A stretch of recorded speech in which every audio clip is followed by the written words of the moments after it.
जय गुरुदेव। अनंत कोटि ब्रह्मांड नायक सदगुरु भगवान के चरणों में कोटि कोटि वंदन, कोटि कोटि प्रणाम। सभी को हर हर महादेव, शंभो शंकर, शंभो शंकर। जय बाबा की। और सभी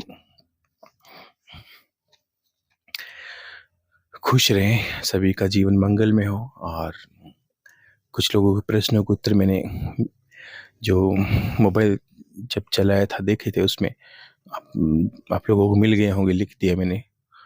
और जैसे समय होता है मैं उसके अनुसार लिख देता हूँ जो भी समय मिलता है मुझे।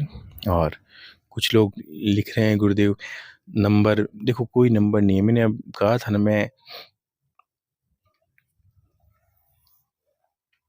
अपने जो कार्य सारे खुद ही करता हूँ। मुझे तो आवश्यकता नहीं पड़ती किसी की। और पहले गुरु भाई जी वगैरह फ़ोन चला लेते थे, तो अब उनकी व्यवस्था बढ़ गई और उनके काम खुद के हो जाते हैं। इंसान के शरीर है, परिवार है, तो काम तो हो ही जाते हैं, तो उनको भी थोड़ा समय नहीं मिल पाता।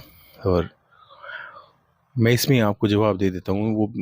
और कुछ लोगों ने बीच बीच उनको फ़ोन वगैरह मैसेज किए, तो मैं मना ही कर रहा हूँ, मत करें। उन्होंने कहा था कि मैसेज आते हैं, मैं जवाब नहीं दे पाता। आप वो तो उन्हें परेशान ना करें। अभी इसी में लिख दिया करो सभी से, फिर निवेदन करता हूँ बार बार मुझे ना कहना पड़े आप सब लोगों को। अब इसमें लिख दिया करो, मैं यहीं से जवाब दे दूँगा, ठीक है ना। और एक प्रश्न, दो प्रश्न आज कुछ है, तो मैंने सोचा दो प्रश्नों के उत्तर अमृतवाणी में दूं, बाकी तो मैंने वहाँ लिख दिए। और एक दो लोगों की शादी की सालगिरह है, उनको भी बहुत बहुत आस्था शर्मा कर सालगिरह है, तो उनको बहुत बहुत बधाई हो। उनका जीवन खुशहाल रहे और परिवार में सुख संपत्ति बनी रहे। दो प्रश्न हैं जो मैं ले रहा हूँ अमृतवाणी के लिए। बहुत अच्छे प्रश्न है और समझदारी के प्रश्न भी है। किसी ने लिखा कि गुरुदेव, मैं सब में मैं परमात्मा को देखता हूँ और मैं मानता हूँ सब में परमात्मा का वास है। अपने आप को भी मैं परमात्मा ही मानता हूँ और मुझे ब्रह्म ज्ञान नहीं है। और मैं इस संसार के लिए बहुत कुछ करना चाहता हूँ। शिक्षण पद्धति है जो गुरुकुल की व्यवस्था, उसको भी आगे बढ़ाना चाहता हूँ। और अच्छे से मतलब लोगों के लिए और समाज के लिए कुछ शिक्षण पद्धति है, न्याय व्यवस्था है। देखो, इंसान के अच्छे स्वप्न होने भी चाहिए। मनुष्य जन्म मिला है तो कर्तव्य भी कुछ बनता ही है, जितना हो सके। अगर आपके हाथों से ये, देखो बड़ी बात तो है ही कि आप ऐसा सोचते हो, ये तो अच्छा ही है। लोगों के लिए कौन सोचता है आज, ये मानना भी बहुत बड़ा है। लेकिन ये जो ज्ञान का रास्ता है, आप अपने में परमात्मा देखते हो, आत्मा सब में परमात्मा स्वरूप जानते हो जगत को, और आप कहते हो कि ब्रह्म ज्ञान नहीं है। देखो, ये ज्ञान ही ब्रह्म ज्ञान है। सब में परमात्मा देखना, सब में आत्मा का रूप समझना, सबको एक ही। अब ब्रह्म ज्ञान कैसे हो? इन्होंने लिखा ब्रह्म ज्ञान नहीं है।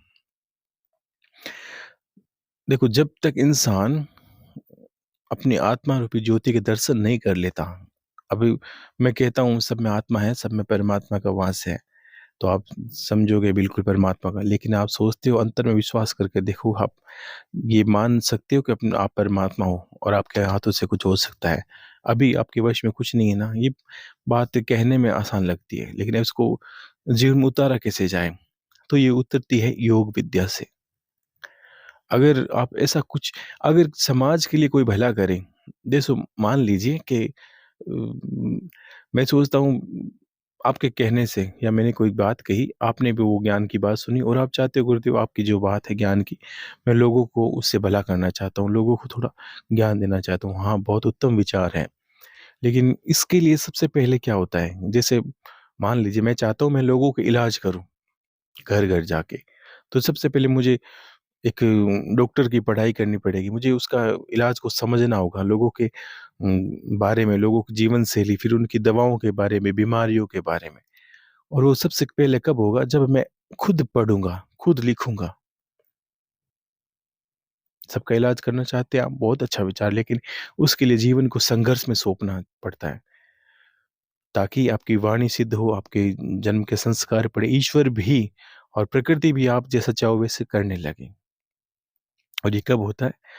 देखो, जिसने आत्मा के दर्शन करते हैं ना कोई इंसान, ब्रह्म ज्ञान किसको कहते हैं? आत्मज्ञान को ही ब्रह्म ज्ञान कहते हैं।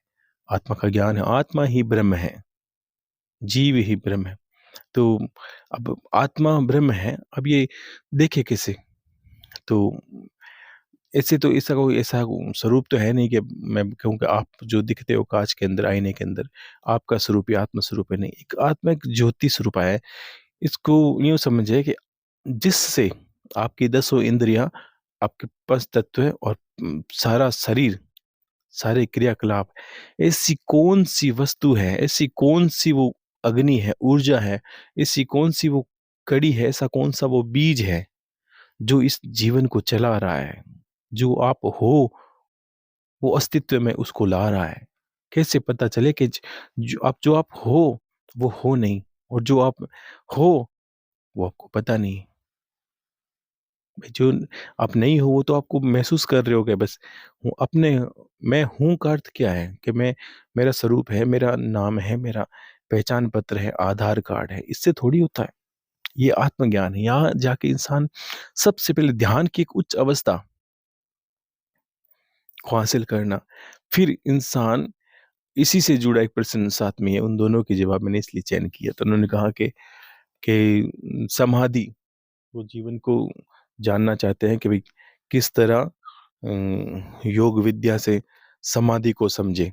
और प्रश्न उनका रहा कि गुरुदेव, सच्चिदानंद स्वरूप परमात्मा को प्रणाम, किसी को किसी से आसक्ति ना रहे, जीवन समाधि लेना, जीवित समाधि लेना व इच्छा मृत्यु के विषय में गहराई के ज्ञान बताने की कोशिश। देखो, ये दोनों जुड़ी जुड़ी बातें हैं, दोनों के प्रश्न। तो इस दोनों को प्रश्नों को साथ ही समझे आप। ठीक है। अब इन्होंने कहा ब्रह्म ज्ञान प्राप्त करना चाहता हूँ, या ब्रह्म ज्ञान को जानना चाहता हूँ, और ये और दूसरे बंधु हैं, और उन्होंने कहा कि मैं ब्रह्म ज्ञान जो जीवित समाधि को जानना चाहता हूँ। देखो, ये कड़ियाँ एक ही रास्ते की है।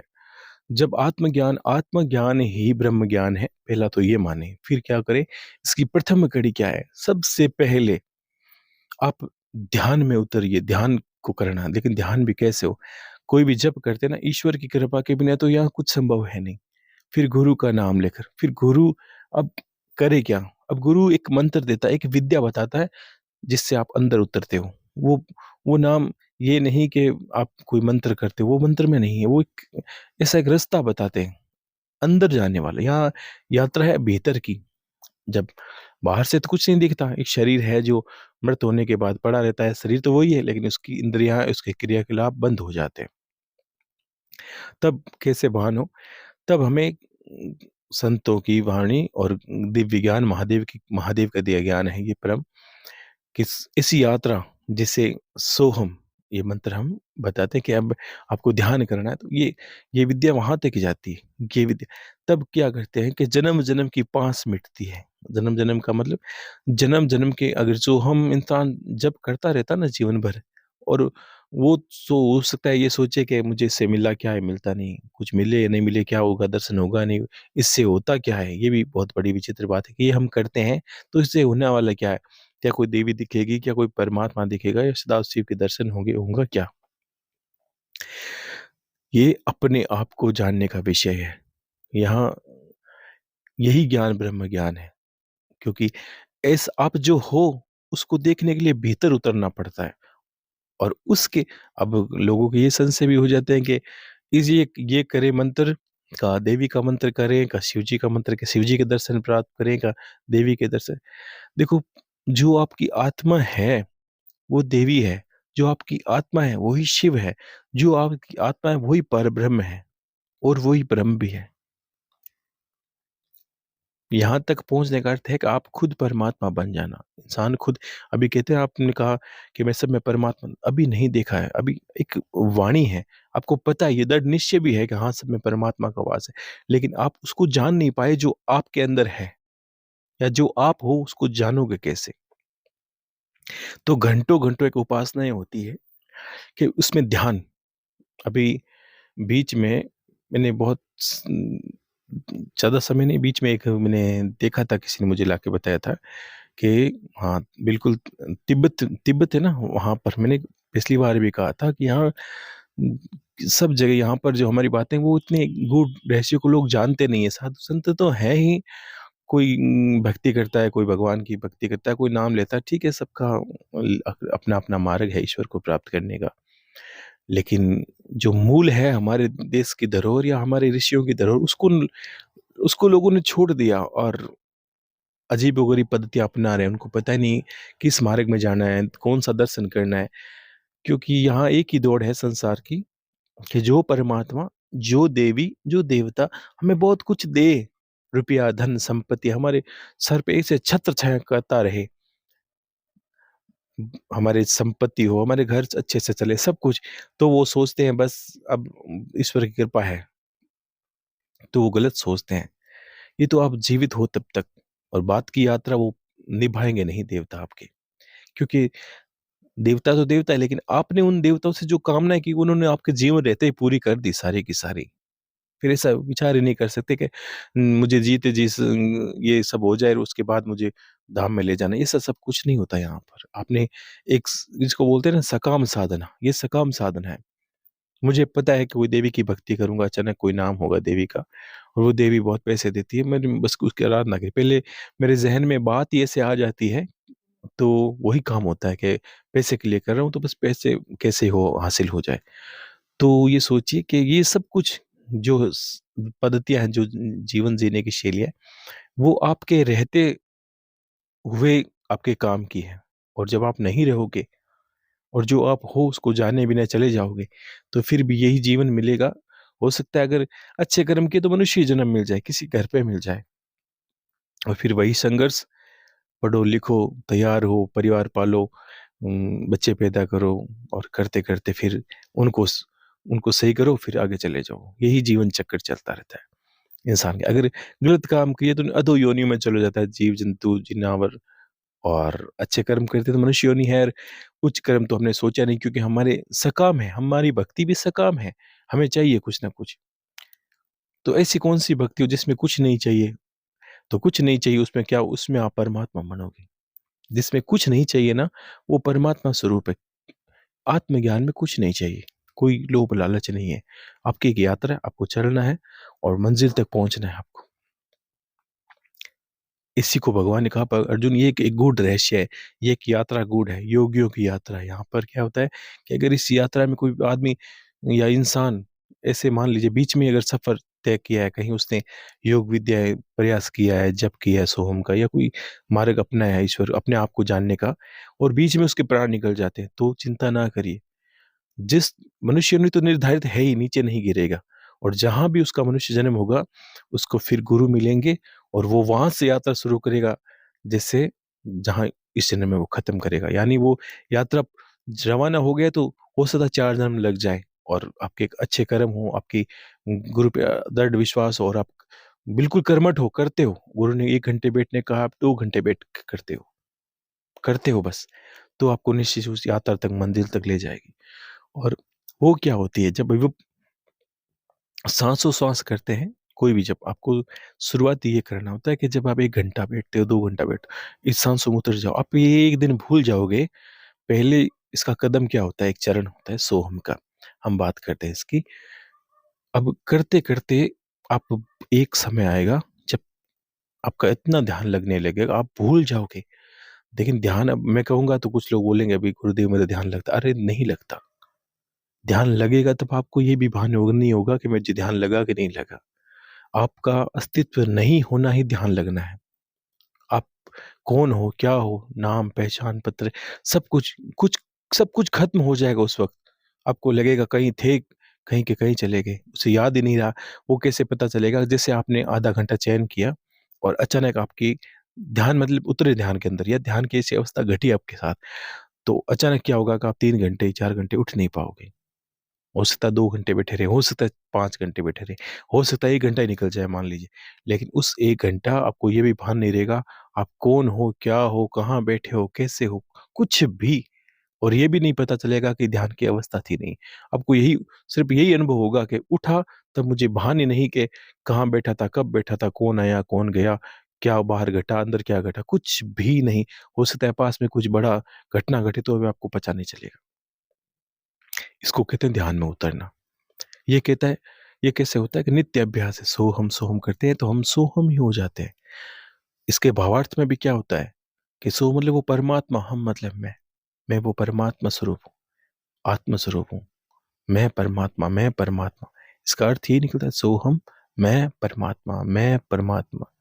ये तो भाव रखना है अंदर में, सांसों में सोहम, सोहम, सोहम।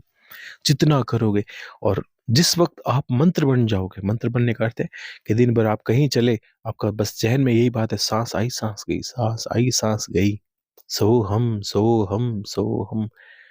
तो आप देखोगे आपको भान ही नहीं होगा कहाँ हो, कैसे हो, आप होश में हो कि बेहोश हो।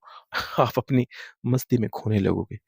उस वक्त आपके क्या होता है, सबसे पहले क्या फर्क पड़ता है इससे, कि मन की चंचलता समाप्त होती है। ध्यान में उतरने के लिए, गहराई में उतरने के लिए मन की चंचलता समाप्त होना आवश्यक है। और आपके जिस वक्त ये लगेगा दिन भर आज 3 घंटे भान नहीं हुआ, काम भी किया, मंत्र भी किया, पता ही नहीं चला, तो उस वक्त आप जब भी कभी बैठोगे ऐसी अवस्था के अंदर, तो आप तुरंत ही घंटा आधा घंटा आप खोने लगोगे। आपके लिए ये मंत्र इतना रसीला हो जाएगा, आपको लगेगा सब कुछ इसके अंदर है। अभी ये विचार आता है कि इसको करूं का वो करूं, कितने देर करूं, कितने घंटे करूं। आपका नाम ही सोहम हो जाएगा, आप मंत्र ही हो जाओगे, आप सोहम एक हंस की भांति हुए हो जाओगे। तो ये घटना होती है। फिर क्या होता है, फिर शरीर में एक अजीब सा, बहुत लोगों ने अनुभव किया होगा, आपको लगेगा अभी बैठे हो, 1 घंटा बैठा, अचानक आपको लगेगा कभी कोई रंग दिखाई देगा। ये रंग, ये पंच तत्वों के रंग है। कभी ये हमारी चेतना जहाँ स्तर पर जाती है ना, कभी लाल रंग दिखाए तो हमें ये पता चलता है कि मूलाधार में हमारी ऊर्जा, आंखें बंद है, और आंखें बंद में उजाला सा दिखता है, कभी वो लाल होता है, कभी पीला, कभी नीला। तो ये चक्रों पे हमारी चेतना आगे पीछे होती है, इस कारण में रंग दिखाई देते हैं। तो फिर जब इन पांच तत्वों की चेतना पूर्ण हो जाएगी, तब हमें अजीब गरीब आवाज से सुनाई देने लगे, अनहद नाद कहते हैं जिसको। वो क्या होता है, अब उसको उसका भी अभ्यास होता है। सोहम सोहम किया, सोहम तो चेतना में जा रहा है, सिर्फ सांस आई सांस की, बोलना नहीं है आपको। शुरू शुरू में अभ्यास नहीं होती, 1 घंटे जिसको बिल्कुल नहीं भान, वो एक घंटा बोल के भी कर सकता है सोहम सोहम। फिर सिर्फ सांसों को सुने, सांस आई सो हम, छोड़ते वक्त अपना आप आवाज आई उस सांस की, छोड़ेगी तब यही करेगी,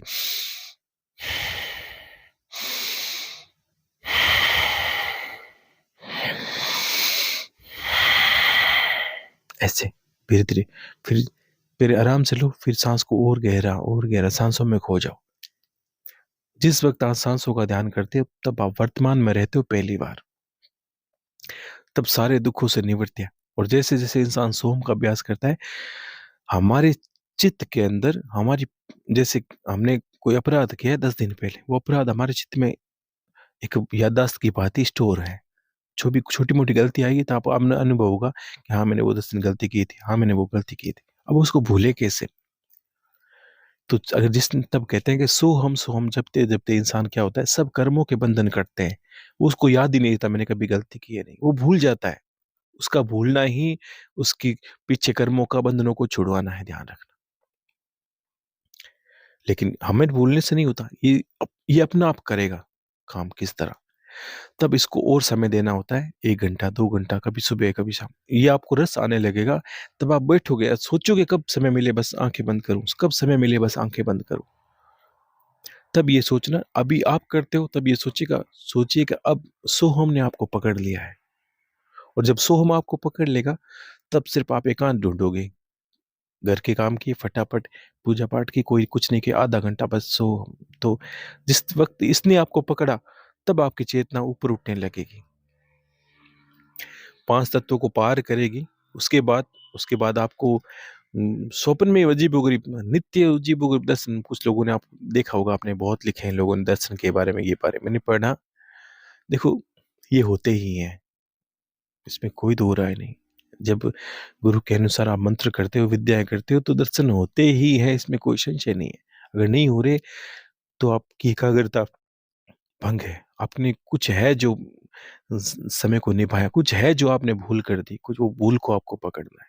अगर 100 को हो रहा है और एक को अनुभव नहीं हो रहा है, इसका मतलब ये ऐसा नहीं कि मेरे पास दोष है, मैंने कोई अपराध किया, ऐसा नहीं होता है। आपने सोची आपकी एकाग्रता में कहीं कमी आई है, कहीं लगन में कमी आई है। सिर्फ सामग्री सब कुछ नहीं होती कि गुरुदेव आपने कहा मैंने पाठ लगाए फिर क्यों नहीं हुआ। आपकी एकाग्रता को आप टटोले फिर, तो आपको सोहम को पढ़ा, फिर आपको 2 घंटा, 3 घंटा अपने आप, फिर आपने अभी तो 1 घंटा आप बैठते हो, फिर ये सोहम आपको स्वतः ही 3 घंटे बैठा देगा। रात को नींद में भी चलेगा ये। और फिर जब जिस वक़्त आपको नींद में इसी के साथ सोते हो, इसी के साथ उठते हो, तब आप देखना नित्य, नित्य आपको विचित्र-विचित्र देवों के दर्शन होंगे। कभी बहुत घटनाएँ होंगी जो हो सकता है आगे होने वाली है आपको दिखेगी। कभी ये होगा, ये देखो पहले पता नहीं चलेगा ये क्यों दिखा? थोड़े दिनों में सामने आ जाएगा, ये इसलिए दिखा था कि कुछ होने वाला है। पहले इसका अर्थ निकालना बड़ा मुश्किल। आप म मान लीजिए कहीं ऐसी कोई घटना देखी कि आपके साथ किसी ने छल किया। आपको स्वप्न आया, किसी ने आपके साथ छल किया। तो ये सो हमें आपको पहले आपको सावधान करता है। चेतना है अंतर की, वो सावधान करती है क्योंकि हम अब अपनी आत्मा की ओर गति करने लगे हैं। तो ये जो चेतना है वो आपको सावधान करती है भई आगे आपके कुछ साथ होत होने वाला है। अब ये हमें, लेकिन ये शुरू-शुरू अभ्यास में ये हमें पता नहीं चलेगा कि ये हमें लगेगा अजीबो-गरीब जंजाल है, कुछ अर्थ इसका निकलेगा नहीं निकला। लेकिन 5-10 दिनों में ऐसा घटना घटेगी, बहुत लोगों के साथ घटती है, जो करते हैं अच्छे से, घटेगी। तो आपको उस वक़्त ही वो लगे अरे यार! ये तो कुछ देखा था ऐसा कुछ लगा था मेरे साथ, मुझे देखा हुआ है कहीं ऐसा। तो बहुत लोगों के साथ बिना किए हुए घटती है, कभी एकाग्रता होती है तो ऐसे स्वप्न आते हैं। तब वो समय होता है आगे बढ़ने का। अब फिर करते-करते इंसान का अपने आप में, बोलते हैं ना इसको यम नियम आसन है। यम नियम में भी साथ में चलना पड़ता है। देखो, यम नियम क्या सिखाते हैं? यम क्या है? नियम क्या है? यम नियम आपकी जीवन शैली को सँभालते हैं। अगर मैं दिन भर झगड़े करूँ लोगों से, गलत व्यवहार रखूँ, गलत खाना-पीना रखूँ, तो उससे मेरा मन चंचल होगा। और मन चंचल होगा, अशांत होगा। गलत लोगों से व्यवहार करूँगा तो दिन में 10 के झगड़े, दिन में 10 से कलह, तो ये सारा जो मस्तिष्क है ना उसको स्टोर कर लेता है, उसकी मेमोरी को, याददाश्त को पकड़ लेता है। अब वो जब आप वैसे पहले पता नहीं चलेगा, लेकिन जिस वक़्त आप ध्यान में गहराई में बैठते हो, तब गौर किया आपने? कभी माला लेके बैठते हो, दिन भर काम करते हो तो नहीं बातें आती। लेकिन जिस वक़्त इंसान माला लेके बैठता है या ध्यान करने बैठता है, तब सारा कूड़ा-करकट है, उसके शत्रु, वैरी, उसके मित्र सारे उसके उसी वक़्त आएँगे, उसके दिमाग में घर कर लेंगे और फिर उसको गलत-गलत विचार, कभी गलत दिशाएँ, कभी गलत दृश्य दिखाई देने लगते हैं। क्योंकि हमने मस्तिष्क में ये स्टोर कर रखा है। तब ये यम नियम ऐसा सिखाते हैं, व्यवहार किससे कैसा करना, कैसा खाना खाना, जैसा होगा अन्न और वैसा होगा मन। तो कैसा खाना खाना, कैसी प्रवृत्ति के लोगों के साथ रहना, और फिर आसन, यम नियम आसन बोलते हैं। यानी बैठने की अवस्था, हमारे 1-2 घंटे आसन सिद्ध हो जाए, कम से कम 1 घंटा तो अडिग होके बैठे, कम से कम आधा घंटे बैठे, 20 मिनट बैठे, 20 मिनट से 5 मिनट बढ़ाए, बढ़ाए, बढ़ाए, बढ़ाए, और जिस वक़्त आप 3-3 घंटा बैठने लगोगे ना, तब आपको ये मुझे समझाने की आवश्यकता नहीं कि कैसे-कैसे घटनाएँ घटने लगेगी। तो 3 घंटे बैठते हो, कभी आधा घंटा, आप जिस वक़्त आपको लगे ना मैं गायब-सा हो गया, बिल्कुल, उस वक़्त यही नहीं, कुछ कुछ नहीं रहेगा, ऐसा लगेगा जैसे पूरा ब्रह्मांड खाली है। लेकिन ये भी भान होगा कि लगेगा, आपको नहीं लगेगा। कुछ है ही नहीं, ऐसा अस्तित्व होगा जैसे यहाँ कुछ नहीं है पूरा, मैं भी नहीं हूँ ऐसा लगेगा। और उस वक़्त ऐसी अवस्था को पार करते-करते स्वतः ही आप एक समाधि में, समाधि जिसको बोलते हैं ना, वो प्रवेश करने लगते हो और समाधि की अवस्था में आप आत्मा का दिव्य दर्शन होता है। और फिर आपके दसों द्वार हैं। आपने पूछा समाधि क्या है? देखो, आपकी चेतना है, आपके इतना वश में होने लगेगी, वो चेतना, वो आत्मा का स्वरूप है। ये जो आत्मा हम बोलते हैं कि जो हमारा शरीर ब्रह्म है, जो शरीर को चलाती, जो है तब तक हमारा अस्तित्व है। तो वो क्या करती उस वक़्त, उस अंधकार में आपको ज्योति स्वरूपा वो आत्मा का दर्शन होते हैं। और ज़्यादा ध्यान अगर करते हैं, तो वो आत्मा, जो चेतना है वो गति करने लगती है शरीर से बाहर भी। जैसे मान लीजिए मैंने अभ्यास किया बहुत लंबे, करते-करते मेरा ध्यान लगता है, 3 घंटे बैठ रहता हूँ, 4 घंटे बैठ रहता हूँ। तो क्या होता है, मेरी वो ज्योति स्वरूप आत्मा दिखती है। और अगर मेरा अंतिम विचार ये है कि मान लीजिए मुझे घर की याद आई, मुझे मेरे भाइयों की याद आई, मेरे पिता की याद आई, पत्नी की याद आई, तो जिसको भी मैं अंतिम में याद ध्यान करने बैठूँगा या गुरु को मैंने याद किया, तो आपकी चेतना वो गुरु के वहाँ तक ले जाएगी जहाँ तक आपके दर्शन करने हैं, जहाँ तक वो कैसे हैं, क्या इस अवस्था में दिखाई देने लगते हैं। क्योंकि आपकी चेतना शरीर को छोड़कर बाहर गति करने लगी है। अब वो जिस वक़्त बाहर गति करेगी ना, आपने जैसे कामना की कि मैं मुझे हरिद्वार देखना है, हरिद्वार का ध्यान आपने किया, तो आपको उसी वक़्त वो चेतना हरिद्वार के अभी के जो क्षण आप देखना चाहते हो, वहीं के दृश्य वो आपको दिखाने शुरू कर देगी। लेकिन पीछे का शरीर उस वक़्त ये ध्यान रखना होता है कि एकांत बैठना होता है। ध्यान में बहुत ज़्यादा एकांत चाहिएगा। एकांत नहीं बैठते हैं तो शरीर को कोई हाथ लगा लेता है तो भी दिक्कत होती है। झटका सा लगता है और शरीर में दर्द उठने लगता है और वो दर्द बहुत लंबे समय लेता है आपको। अगर कोई ध्यान में बैठे हो आप और कोई बीच में मान लीजिए आप गहराई में चले गए हो और कोई आके आप उसे क्या पता वो आके आपको हाथ लगाए और आवाज़ लगेगी तो आप ध्यान नहीं दोगे या वो सुनाई नहीं देगी आपको आवाज़, और कोई गलती से आपको हाथ लगा ले, किसी प्रकार आपको उठा दे, तो उस वक़्त तुरंत चेतना जहाँ पहुँची है वो तत्क्षण आएगी आपके शरीर के पास। और वो जब चेतना आती है तो एक झटके के साथ आती है। उस वक़्त आपको सर दर्द में, कमर में कहीं भी दर्द उठेगा और वो दर्द आपको हो सकता है महीना, 2 महीना, 4 महीने या हो सकता है 10 महीने रुकिए, साल भर भी रह सकता है। झटका लगता है। उस इसलिए ऐसे जब आपको घंटे-घंटे अभ्यास करना हो ना, घंटे, 2 घंटे, 3 घंटे, तब स्वच्छ वातावरण का चयन करना ज़रूरी है। मच्छर-मक्खियाँ नहीं हो, वैसा वातावरण। आपको शरीर में दूसरी जगह ध्यान नहीं देना पड़े। ऐसे नहीं आप बैठे हो, खुजली आई, कोई मच्छर काटा, कोई कीड़ा काटा, वो व्यवस्था आपको करनी होती है। एकदम स्वच्छ वातावरण में, और जहाँ थोड़ा ठंडक हो, जहाँ गर्मी भी नहीं हो, जहाँ ज़्यादा सर्दी भी नहीं हो, ऐसा चयन करना होता है। और उस वक़्त वो चेतना अपने आप ही एक मार्ग है, जो जैसे-जैसे चलोगे, जैसे मेरे हाथ में एक लालटेन है और मैं चलूँगा, अंधेरा मुझे दिखता है, मेरे जो जगह है उस चारों तरफ बहुत बड़ा अंधेरा है। लेकिन वो जैसे-जैसे लालटेन लेके मैं आगे चलूँगा ना, मुझे रास्ता आगे का साफ दिखाई देता है। यही एक ध्यान की गति है। जितना इंसान करते जाता है ना, उसको अपने आप सामने जो रास्ता है दिखाई देने लगता है और ध्यान अपना आप उसको आकर्षित करता है, कैसे करना है, क्या करना है, करते-करते। अब जिस वक़्त चेतना बहुत ज़्यादा आगे निकलने लगती है बाहर, घंटों-घंटों आप बाहर रहते हो शरीर से, उसी को समाधि कहते हैं। अगर चाहो तो उसको जीवित समाधि कहते हैं ना। आपकी इच्छा हो तो अंदर आओ, नहीं आओ तो आपकी इच्छा हो। आपकी इच्छा है तो शरीर के अंदर वापस प्रवेश करो, नहीं तो नहीं करो। तब आपको अनुभव होगा कि उस वक़्त ये लगेगा पहली बार कि मैं शरीर नहीं हूँ, मैं तो शरीर के अंदर रहता हूँ। क्यों रहते हो? क्योंकि आप 3 घंटे बाहर चले गए, शरीर पड़ा है कपड़े की भाँति, और आप आए तो शरीर ने काम करना शुरू किया, नहीं तो शरीर तो बाहर मुक्त है। इसलिए इसी को जीवित समाधि में बनाया कि आपकी इच्छा हो गई तो आपने सोचा, बाबा ने सुना है बहुत संतों ने ली होगी, हाँ। और अभी मैंने कहा था ना, एक जो किसी ने मुझे बताया था वीडियो, गुरु भाई जी ने बहुत पहले, वो तिब्बत में एक संत है, उसने जीवित समाधि ली अपनी। बाबा रामदेव जी महाराज की जीवित समाधि बहुत लोगों की है। जीवित समाधि में क्या होता है, कहते हैं कि मैं उस वक्त फलान समय को अपने प्राण त्यागूंगा, उसके यानी जो 10वां द्वार होता है मस्तिष्क में, जहाँ चोटी लगाते हैं, वहां से लेकर प्राण निकलते हैं और वो चेतना में जागृत होते हैं। वो तो अपने आप में जिन जो ऐसा करते हैं ना, वो देव मानस ही हो जाते हैं, देव पुरुष ही हो जाते हैं। इतना जो ध्यान या इतनी चेतना को आगे बढ़ा लेता है, उसकी चमत्कार जरूरत नहीं, वो खुद ही जीते जागते चमत्कार ही है।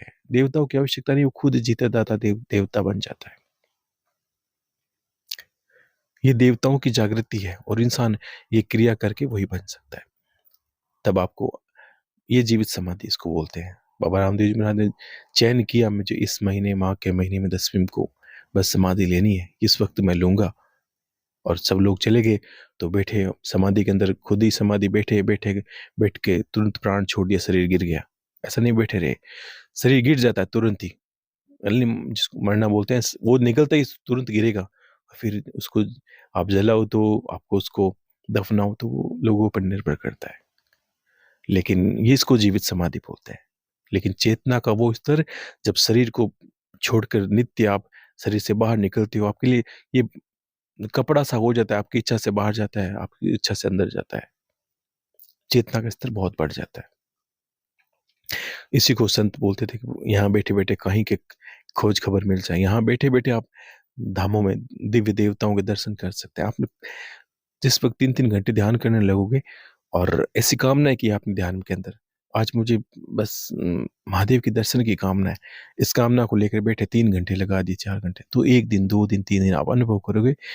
उससे पहले-पहले आपको जिस दिन गहरी अवस्था होगी उस वक़्त वही दर्शन दिखेंगे जो कैलाश में जैसे महादेव स्थिर है। और जिस धाम पर जैसा देखना चाहते हो, जिससे बात करना चाहते हो, वो सब कुछ वैसा का वैसा दिखाई देने लगता है। इसलिए गहराई, लेकिन ऐसी और इसी के साथ ये तो जीवित समाधि हो गई और आत्मज्ञान भी हो गया, ब्रह्म ज्ञान भी हो गया। अब ये मिले कैसे? तो देखो, आपको किसी को देना है, देने से पहले इसको जानना पड़ेगा और जानने से पहले इसको करना पड़ेगा।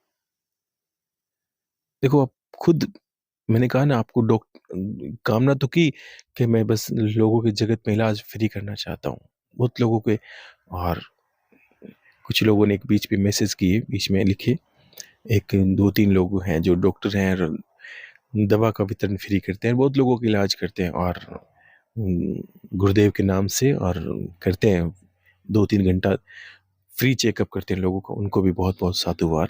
देखो, जितना हो सके, अगर हाथों से भला हो जाए, इससे बड़ा क्या है। जीवन तो ऐसे ही चलेगा। आप भला नहीं करोगे, अपने स्वार्थ के लिए जियोगे, तो भी जीवन जीना है। और बस अच्छा कर लोगे तो तब आप अनुभव भी करते, किसी का भला करने से आत्मा में खुशी भी बहुत मिलती है कि आपकी वजह से कोई रोटी खाता है, आपकी वजह से किसी का काम हुआ, ये भी बहुत बड़ी बात ही है। इसलिए आपको किसी भी मार्ग का चयन करने पहले, अगर आप शिक्षक हो, आप पढ़ाते हो, तो पहले तो आपको पढ़ना पड़ेगा ना। आपको याद हुआ तब बच्चों को भला करोगे ना, उनका भविष्य बनाओगे ना, अपना भविष्य बनाओगे तब।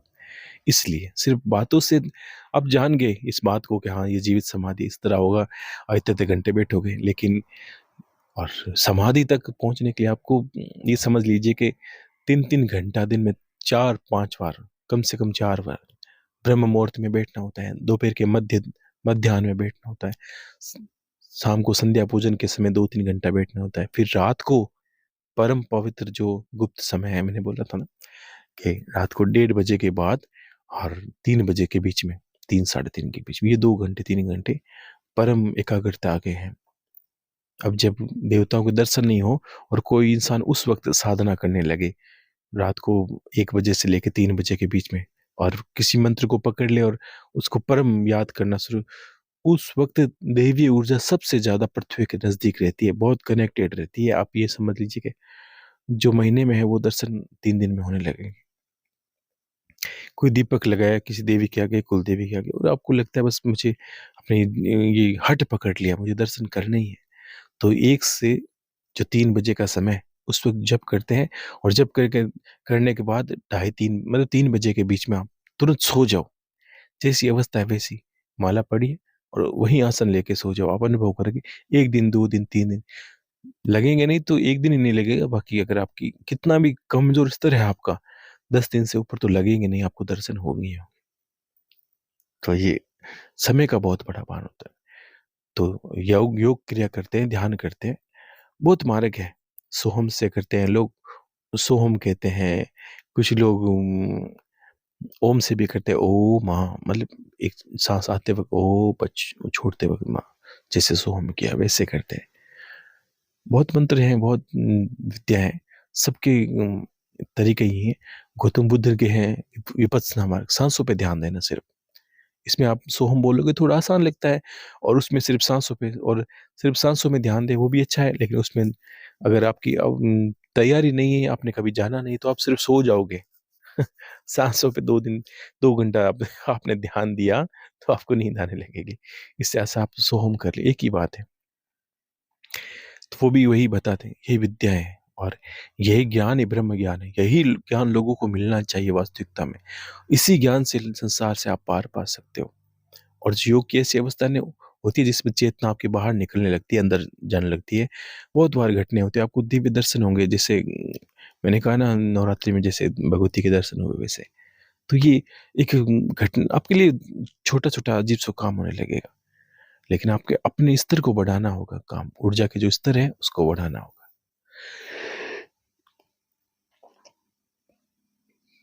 जीवन शैली से लेकर, खान पान से लेकर, उठना बैठना, व्यवहार, देखो अगर बात करते हो देवताओं की, बात करते हो अच्छा भक्त बनने की, बात करते हो तो अच्छे ज्ञान हासिल करने की, तो देखो जीवन शैली भी वैसे बनानी होगी आपको।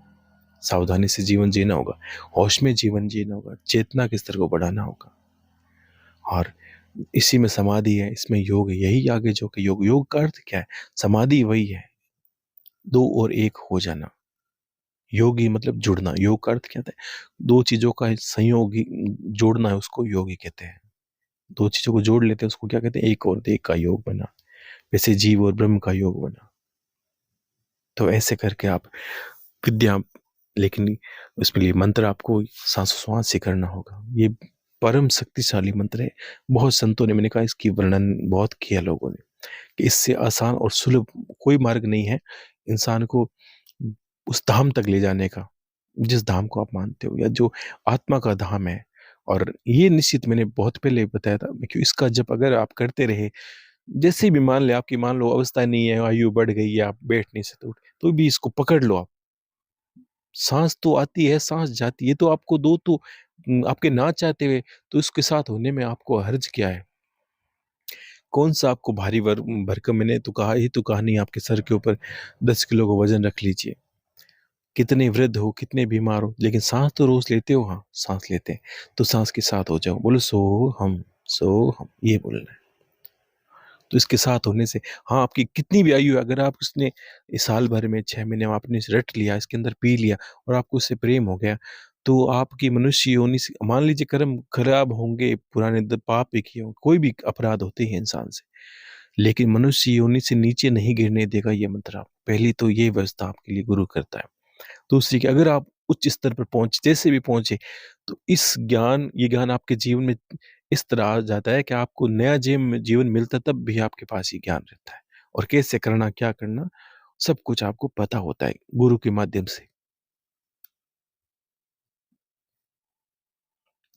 अब लेकिन समय आपको देना होता है, और इतना भला आप अपने आप कर लोगे, तो क्या होता है, अगर एकाग्र इंसान और ध्यानी इंसान है, और जो योग को जानने वाला है और समय देने वाला है अपने आप इंसान को, उसके हाथों निश्चित ही गुरु अच्छे काम होते हैं। लोगों को वो ज्ञान भी देता है, लोगों से वो भक्ति भी करवाता है, सब कुछ होता है उसके चाहने से। वो कामना करेगा तो उसके काम तो हो गई, लोगों को भी पूरी होंगी। आपने अगर अच्छे योग की विद्याओं को जानने वाले, योग पे आपने अभ्यास किया है, और आपने कामना की मैं लोगों के लिए स्कूल की व्यवस्था करना चाहता हूँ, आप देखोगे कहाँ से हो गई व्यवस्था, आप नहीं समझ पाओगे। बस आपका, आपने सोचा काम होगा, वो ईश्वर पर छोड़िए कैसे होगा, काम ईश्वर कर देगा।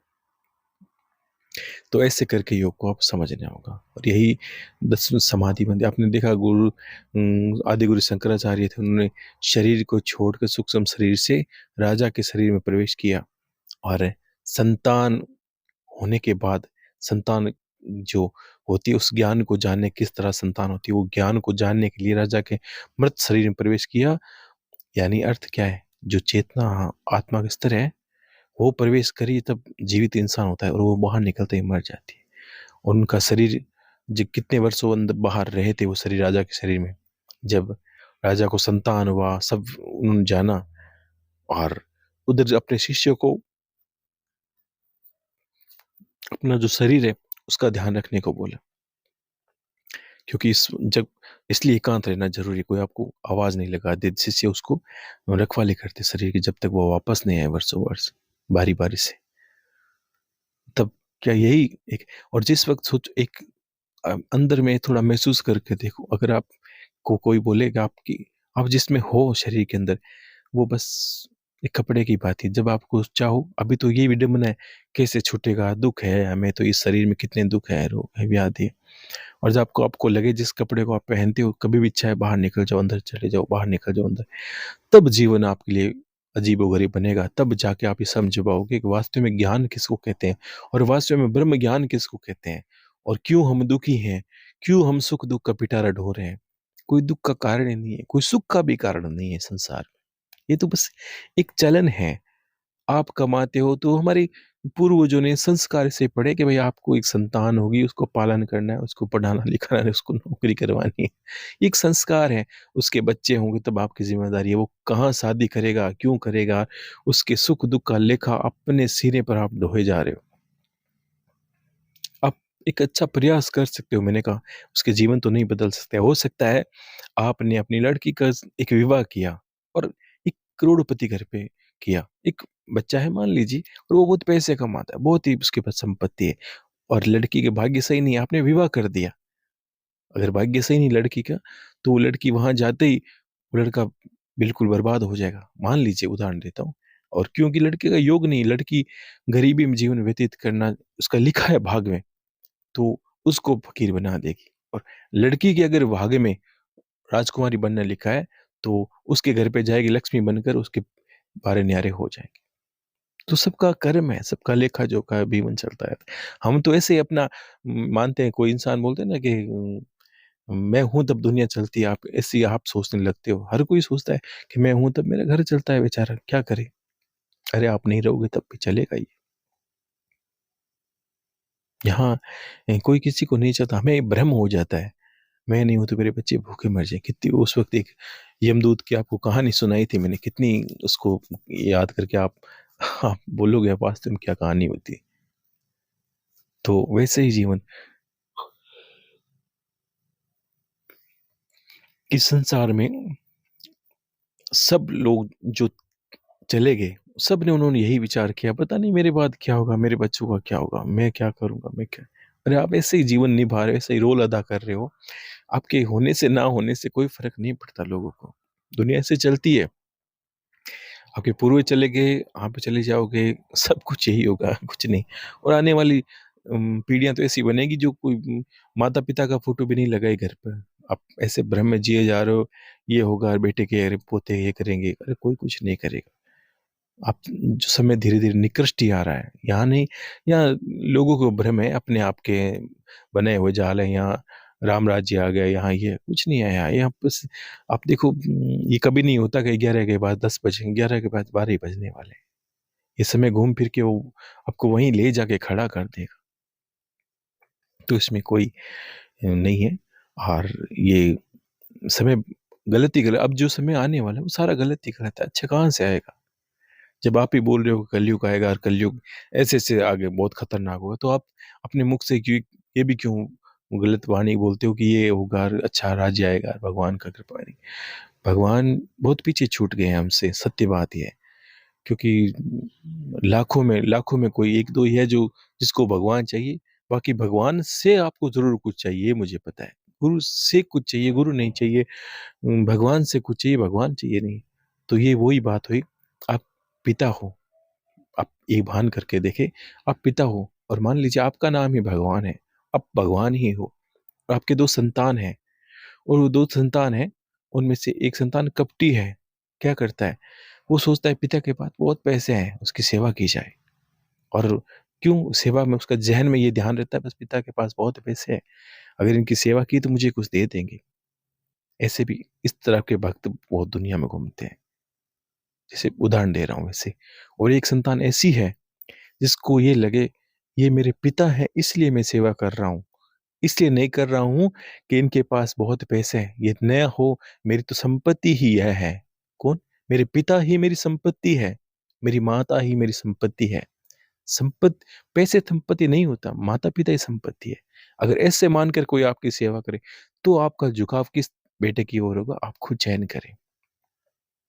जो कपटी होगा तो आपको तो पता चल ही जाएगा, इसको मेरी बस संपत्ति दिखाई देती है और इसको मुझसे प्रेम-व्रेम नहीं, कुछ नहीं, तो ये तो व्यर्थ में चिल्ला रहा है कि प्रेम-प्रेम का ढिढोरा पीट रहा है, प्रेम नहीं है। और एक को हर परिस्थिति में पिता चाहिए, माता चाहिए, तो समझदार इंसान होगा तो वो समझ लेगा किस बेटे के मन में कपट है, किसको क्या चाहिए। तो भक्ति भी इसी तरह की हो गई है, दुनिया भी इसी तरह की हो गई है। उम, जब तक आपके पास कुछ है, परिवार वाले आपके साथ हैं, सब कुछ, और कुछ नहीं होगा तो सब चले जाते हैं। ये तो रोज़ का काम है और फिर कुछ आएगा तो फिर आ जाएँगे, फिर ये तो ऐसा बना लगा था। बस आपको इस जीवन में मेरा तो यही अंतिम कहना भी आपको यही है कि इस जीवन में अपने आप को ढूँढ लो। समय रहते ढूँढने का प्रयास भी करो, ताकि मान लीजिए इस जीवन में कभी ऐसी अवस्था बनी कि आप पूर्ण तरह अपने आप को हासिल नहीं कर पाए, तो भी ध्यान रखना ये मार्ग वो है तो अगले जन्म में फिर एक मनुष्य में तो आओगे ही, और ये यहाँ से शुरू करोगे जहाँ से अभी बता रहा हूँ, जहाँ से आपने अभ्यास शुरू किया। तो ईश्वर, अर्जुन ने ये कहा था, भगवान इस मार्ग पर तो बाकी दूसरे मार्ग हैं, उसमें तो ये होगा पुण्य करो, अच्छी योनियों में जाओ, पाप करो नीचे आओ, ये चक्र छूटेगा कैसे? तब भगवान ने कहा कि मुझ शरण, मुझ जो भगवान ने जब कहा, ये नहीं कि मुझ कृष्ण की शरण, ये कहा कि मुझ परमात्मा यानी मेरी जो आत्मा है उसकी शरण में आ। और जिसने आत्मा के दिग्दर्शन कर लिए, योगी जिसको बोलते हैं ना अभी कहा समाधि की अवस्था, वो इच्छा से कहीं जन्म ले सकता है। ऐसे संत वह कहीं अपनी इच्छा से रोक सकता है अपने आप को, दर्शन दे सकता है किसी के पास जा, कुछ भी उसके लिए वो कोई संभव नहीं है। जो देवताओं के पास विद्याएं, कलाएं, सिद्धियां होती है, वो ध्यान में सारी सिद्धियां अपने आप ही मिल जाती है। ऐसा योग का मानना है। ठीक है, तो आज इतनी बात करूंगा मैं। सबको आशीर्वाद है, और भी इस पे मैं आपको थोड़ा समझाऊंगा विस्तार से। और बाकी सभी लोग ऐसी बातों को बड़ा गौर से सुना और जानना जाना कीजिए। बाकी चीज़ों को तो करते ही हैं, ऐसी चीज़ों को जानिए। ठीक है, सबको आशीर्वाद है। हर हर महादेव, और खुश रहिए, सबका मंगल हो।